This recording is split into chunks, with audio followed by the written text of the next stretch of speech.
Hi, everyone, and welcome to our Stay Calm and Well series, part 3. This series was launched about a month after the COVID-19 pandemic began. It was so well received. Feedback was awesome, and people really encouraged us to continue the series. First of all, I want to say you all are amazing.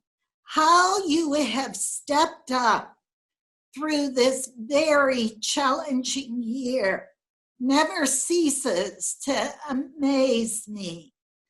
We so care about each and every one of you in our Buckeye family. We don't want you to just survive this 2020 very character building year. We want you to continue to thrive. We want you to be able to stay well through the winter, through this holiday season. So we're bringing to you another great series of 30-minute lectures with skills building. That piece is so very important. In order to make or break a new healthy lifestyle habit, you've got to practice the skills. And the Stay Calm and Well series was designed for you to have skills building after each lecture. The feedback that we've gotten from you is that 95% of you have said that you practice the skills, which is fantastic. As a result of you practicing the skills, your health and well-being will definitely benefit. So please continue to do that. Remember, take your vitamin G every day through the holiday. Every morning when you get up, every night when you go to bed, just name one or two people or things for whom you are grateful. We have so much research to show doing that daily practice decreases stress and improves mood. We are also launching a new movement. We're calling it Mask On, Mood Up. Every time you put on the mask, we would like you to do 3 evidence-based tactics. 1, take a couple big, deep abdominal deep breaths using the 5-7-8 method. Every time you wash your hands for 20 seconds, we want you to also do deep abdominal breaths. Count to 5 as you breathe in slowly, only concentrating on your breath and the counting. Hold it for 7 seconds and then exhale slowly, counting to 8. Those types of deep abdominal deep breaths really slow down the sympathetic nervous system, decrease your stress, and even help your blood pressure a little bit. So that's number 1. When you put on the mask, a couple big abdominal deep breaths. Number 2, be kind to yourself. Say 10 times a positive self-affirmation, such as, I'm too blessed to be stressed. This isn't going to last forever. Or, I've got this. Lastly, the 3rd point, tactic, in the Mask On Mood Up movement, be kind to others. And partly that is saying one or two people or things you're grateful for, and telling somebody else why you're grateful for them. Join us in the Mask On, Mood Up movement. Please engage in this Stay Calm and Well series. I wish each of you and your families a blessed holiday season. By all means, continue to stay well. Go Buckeyes! My name is Shannon Carter, and I'm a Family Consumer Sciences Educator for Ohio State University Extension in Fairfield County. So with OSU Extension, we are part of the statewide campus for Ohio State University, and we are located in every county in Ohio, and we bring the resources of Ohio State University to life in each of our communities. I'm so glad that you have taken the time and the commitment to join the third part of these series on staying calm and staying well. Today is the first of 6 of the series in beating the winter pandemic blues. And today we have some information to cover, but it's also a bit of a teaser for what you'll be seeing the rest of our series. Today we'll be looking at what are some of the symptoms of winter blues as well as pandemic blues. We'll learn a few tips for beating those blues around these 4 main categories: cope with stress, take care of yourself, connect with others, and identify where to get help. And then we'll finish by setting a SMART goal to help beat those winter and pandemic blues. So we've had a good taste of winter here already in Central Ohio. And I'm just curious for you to think for a moment, how does winter affect you? It affects everyone in a little bit different way, but those who suffer from what we call the winter blues tend to come up with these similar effects of winter. Physically, it might affect some people with just aches and pains with the colder weather. It might affect your energy level and sleep.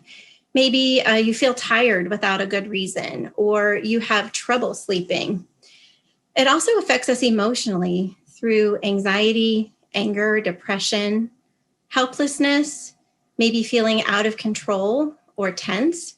And it can also affect us other ways, like maybe we're easily irritated or impatient or forgetful. And if these are things that you have maybe not put together with winter in terms of how you respond, this might be something that you take a look at this year and just take note of how you're feeling as winter sets in.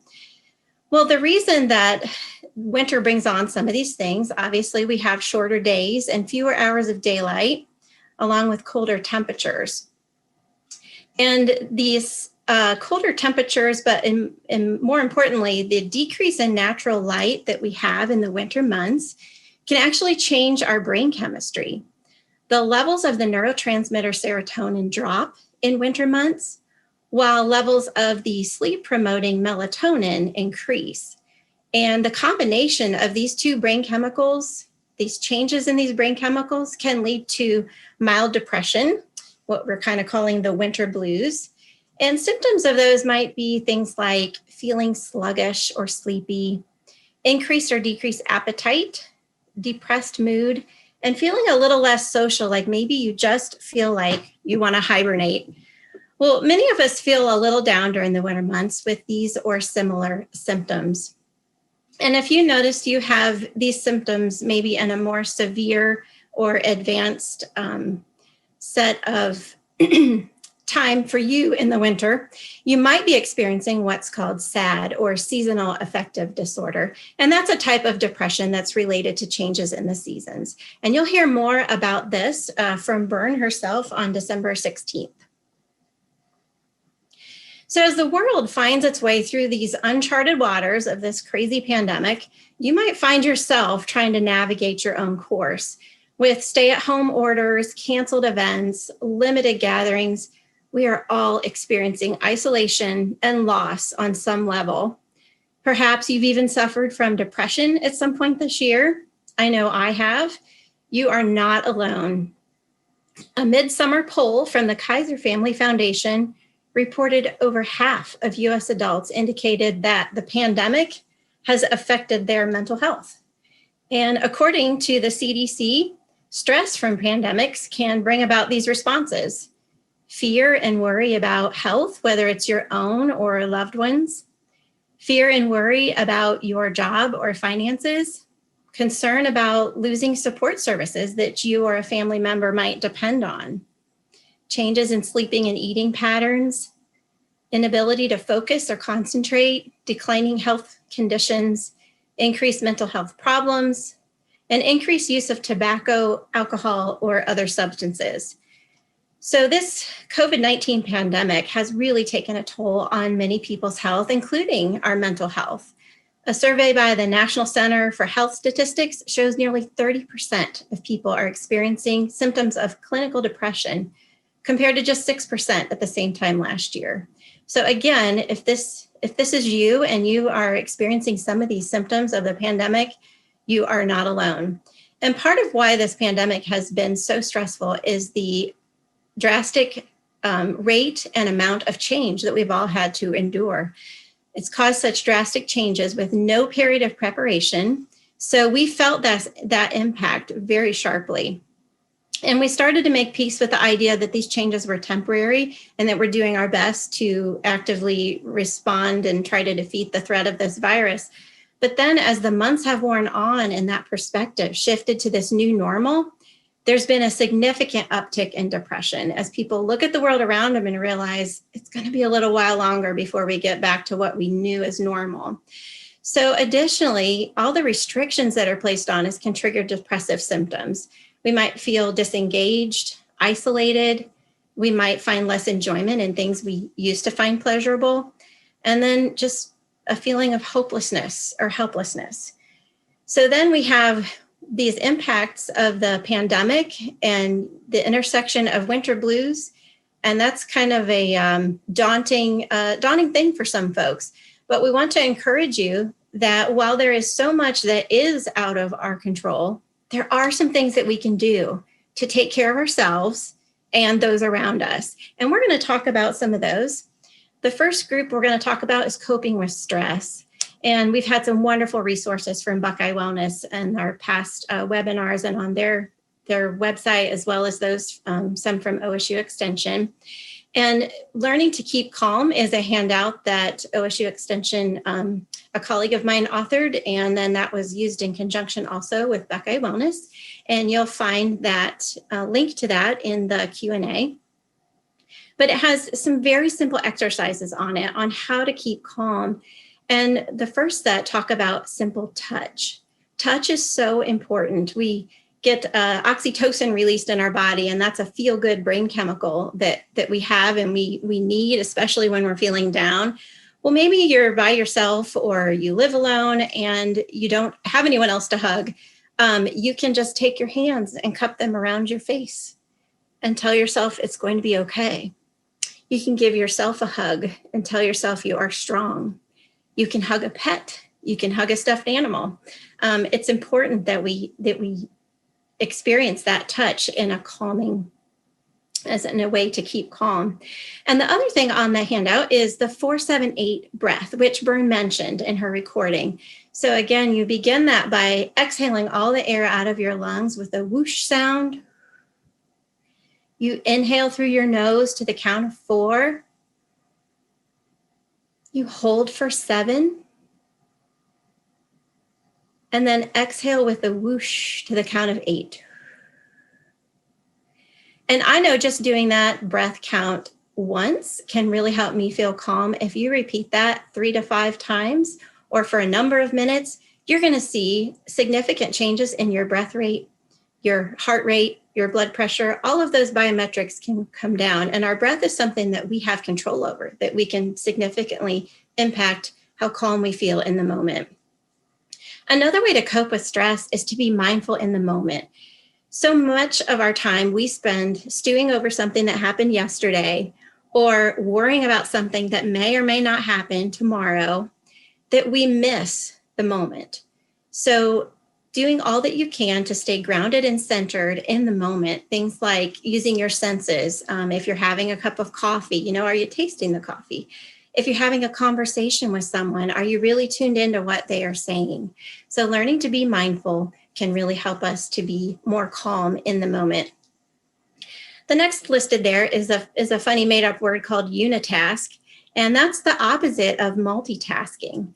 Multitasking that so many of us tout ourselves for being able to do is when we have maybe 5 things we're working on at once, and we say, oh, I'm doing all of this. But really, if you think about it, we're not doing 5 things at the exact same time, but instead, we're switching our attention amongst those 5 things. So unitask is the opposite of that. It's putting away the additional projects, closing down extra applications on our computer, maybe closing the door to our office or our home office, maybe silencing our phone, and just focusing on that one thing, focusing on that one project, one task until it's completed. And then you can focus on the next one. And you'll feel it's almost like a brain break for you to be able to focus on just one thing, because multitasking can be exhausting. Even though it's necessary at certain times, it can be exhausting to do that throughout the day. And that goes hand in hand with taking time away from technology. Technology is a wonderful thing, and it's allowed us to telework in this time and get resources, via technology. But it can also be a source of stress for us. Constantly hearing news of the pandemic can add to our stress. Social media can certainly add to our stress. Even just the constant interruptions from texts and emails and Skype messages and chats. Just turning all of that off for a certain time in the day is something that we all need. And Jenny is going to tell us more about this in January during her session. More ways of coping with stress. This is kind of a fun one, talking about seeking new experiences. When we seek to learn or do something new, it can actually transform us to see our world or our situation with new eyes, and could make us maybe see things in a different light. So examples might be cook something that you've never tried before, challenge yourself to write a short story about 3 unrelated things, trying a new hobby, being creative. When we're creative, it lights up different parts of our brain. Again, it's like that brain break that we're really craving. So whether we're learning new things, engaging in hobbies, doing things like practicing gratitude and kindness, those all engage our brain and contribute to creativity, a sense of purpose, and overall wellness. We can kind of get lost in time when we're creating. Art activities like drawing, painting, coloring, photography, and writing, those are all naturally mindful and can be a great way to calm your mind and improve your capacity to focus. Lately, one of my things to keep sane in my time during the pandemic here on weekends, I've been dusting off an old project. My daughter got a dollhouse when she was 10, and it's one of those huge kits with 1,000 million pieces. And it was a little overwhelming at the time, but we worked on it maybe once a year since then. But it's come quite a long way in the last few weeks. And I find just that time of focusing on that is just so relaxing. And even when things are going crazy, I can glue a shingle on a dollhouse. Another way to beat the blues is to take care of ourselves. It's so important. We have to take care of ourselves, and then we're better able to take care of those around us. And getting enough sleep is so important. It provides our energy to our body and brain. Our cells can repair. Our body produces valuable hormones while we sleep that contribute to our mood. And adults should aim for 7 to 9 hours a night.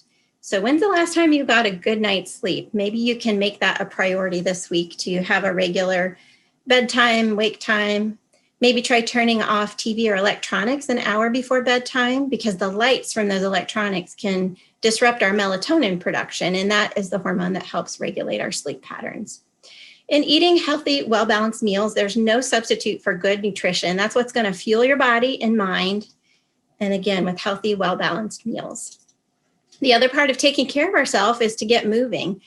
Especially if we have less natural light, during the winter. Can you get outside at lunchtime and take a walk? You might have to bundle, you might have to wear boots, make sure you're not going to slip on any ice. But again, just that little bit of natural light, if you can get outside and maybe go for a walk during a break or lunch. Spending time in nature, you can also even do a mindful walk while you're walking, noticing some of the sights and sounds around you. And getting moving with exercise, whether it's intentional, focused, planned efforts, or physical activity, which could just be anything that helps you to get moving around your house. I know with my step tracker, I get a lot more physical activity during weekends, even if I'm just moving about my house, than I do on days where I'm working and trying to get all my work done in front of the computer. So again, we want to aim for about 150 minutes of moderate to intense activity a week. And this can be broken down into smaller sessions of exercise. And next week, Misty is going to lead us through some great ideas on exercising. It's very important, especially in this time when we're feeling so isolated and when we're tempted to hibernate during the winter, we got to connect with others, and we need to do it safely. So following all the health recommendations that are out there, can you make a date with a friend and socialize? Could you go for a walk, 6 feet apart? Even if you can't be face-to-face, are there ways you can connect from afar, like phone calls or online video calls? Again, there'll be more on this later in our series from Jamie. Volunteer is a great way to connect with others. Maybe there's local charities that you can, that need items that are donated or sorted or packed. Did you know that you can even be a virtual volunteer? The website powerof.org lists opportunities by zip code, so you might check that out and see if there are any in your area. And finally, it's so important to play and laugh. When's the last time you had a good laugh? Just yesterday, we had a snow day here in Central Ohio, and my kids were already outside playing in the snow, and my husband, who's a teacher, decided he wanted to join them. So I was on a work meeting. I was meeting with a team, and they saw me start to laugh. I had my mute button on, and they all wanted to know what I was laughing at. I was laughing so hard I was crying. Well, I look over, and my husband's trying to put on snow pants, and he had this look on his face, this very concerned look. And he did this dance to try and get them on. And he said, I've either grown or these pants have shrunk. So I was really laughing and shared that laugh with my colleagues at my husband's expense. But later we determined that he was putting on my snow pants. That's why they didn't fit. So he was a little relieved from that. So we'll have a whole session on laughter later in this series as well. And the fourth way to help take care of yourself and to beat these winter and pandemic blues is to be informed. Learn where to get help. Learning the facts about COVID-19, and not what you learn from social media. Learn facts from good, solid sources like the CDC and the health department. From OSU, we have great resources on that. Just knowing the facts can reduce your stress and help you feel more empowered, especially if you learn what to do if you're sick. The first step is to contact your healthcare professional, your health department, your doctor. Find out ahead of time where to get treatment, what support services are available. And then finally, seek help when it's needed. If your stress or depression symptoms are persisting, talk with a doctor or a counselor that can help you better manage some of those emotions. Ohio State University's Employee Assistance Program also offers complimentary counseling and consultation, and there are a wealth of resources there. Well, as we wrap up here for this first session, I want to encourage you to set a goal for yourself. What's one small thing that you can try this week? One small change to either take care of yourself or cope with your stress or connect with others or be informed. And we talk about goals. We always talk about SMART goals, and maybe you've seen this before, but the SMART stands for being specific, goals that you can clearly name. Measurable, something that you could check off that you've achieved your goal. Attainable, is it within reach?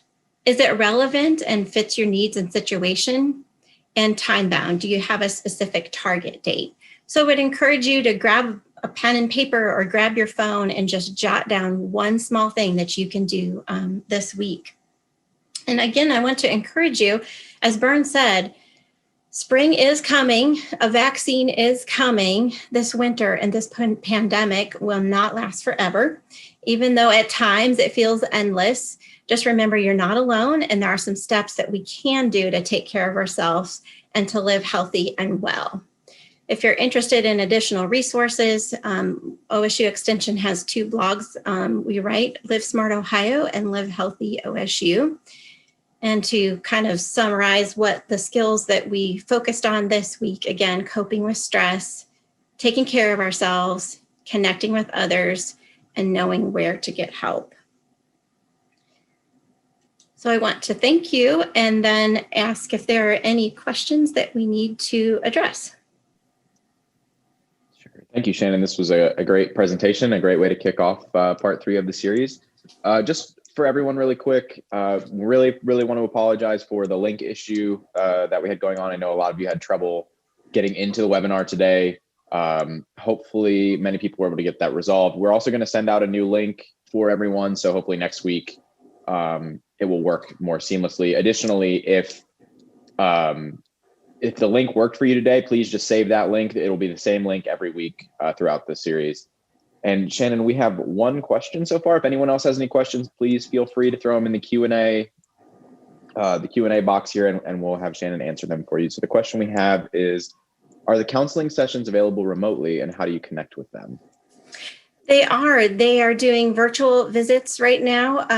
I did one myself just last week, and you can do a phone visit or an online video visit. And if you look up OSU and Employee Assistance Program, they'll have a link, an email, and a phone number of how you can get in touch with them. We may have had a link in the Q&A, I'm not sure. Okay, yes, we should have, the link should be posted in the chat. We could post it again here too. Additionally, we had someone mention, one second. Jane Briggs says she lives in Fairfield County. Do you know if Fairfield County Parks will be planning anything like the Metro Series Parks Winter Hike Series? That I don't know. I can check into that. They, in fact, my email is carter.413. If you want to send me a quick email, I'll check that out and get back with you. I know the park staff there. Okay, we've got another one. Can you provide some positive statements to tell yourself when taking a break to help prevent feeling like you are neglecting everything that you are putting on pause? That's a great question, Christine. One thing that I try to tell myself is, sometimes we tend to kick ourselves later, like, oh, why didn't I do better? Or why didn't I step up? And, sometimes I tell myself, I am doing the best I can right now, and I am not going to kick myself about this later.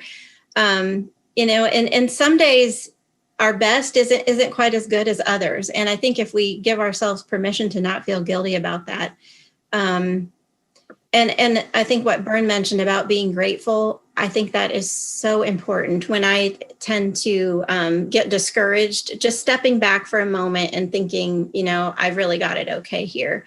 And I think we can extend that same gratefulness and gratitude and thankfulness to ourselves, that we're, be kind to ourselves as well.